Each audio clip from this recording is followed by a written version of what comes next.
గునుపూర్ ధర్మశాస్త ఆలయం దివ్య తేజస్సు. జనవరి 14న గునుపూర్లో మకర జ్యోతి మహాఘట్టం.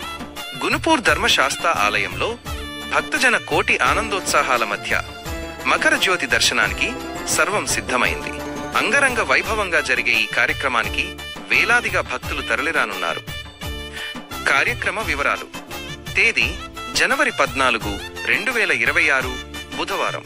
స్థలం గునుపూర్ ధర్మశాస్త ఆలయం. ముఖ్య ఆకర్షణ ఆధ్యాత్మిక వాతావరణం నెలకొనేలా పవిత్రమైన పూజా కార్యక్రమాలు ప్రారంభమవుతాయి. తెల్లవారుజాము 5:30 సుప్రభాత సేవ. ఉదయమే స్వామిని మేల్కొలిపే పవిత్ర ఘట్టం. ఉదయం 7 గంటలు పంచామృత అభిషేకం. వెండి పాత్రలతో అయ్యప్ప స్వామికి పంచామృతంతో ప్రత్యేక అభిషేకం. ఉదయం 7:30 అలంకార దర్శనం. స్వామివారికి దివ్యమైన అలంకరణ అనంతరం భక్తులకు దర్శనం.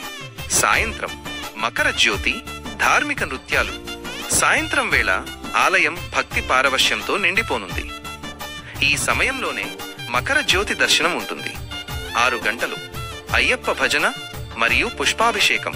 భక్తులచే భజన కార్యక్రమం అనంతరం పుష్పాలతో అభిషేకం.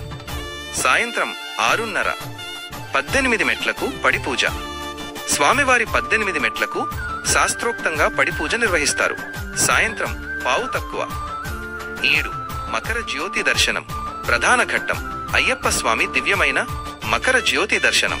రాత్రి 8 గంటలు సాంస్కృతిక కార్యక్రమాలు. చిన్నారులచే కూచిపూడి, భరతనాట్యం, బేబీ డాన్స్ ప్రదర్శన. ధర్మశాస్త్ర ఆశీస్సులతో ఈ మకర జ్యోతి దర్శనానికి విచ్చేసే ప్రతి భక్తుడికి శాంతి, సౌభాగ్యం లభిస్తాయని ఆలయ కమిటీ తెలియజేసింది. శరణమయ్యప్ప.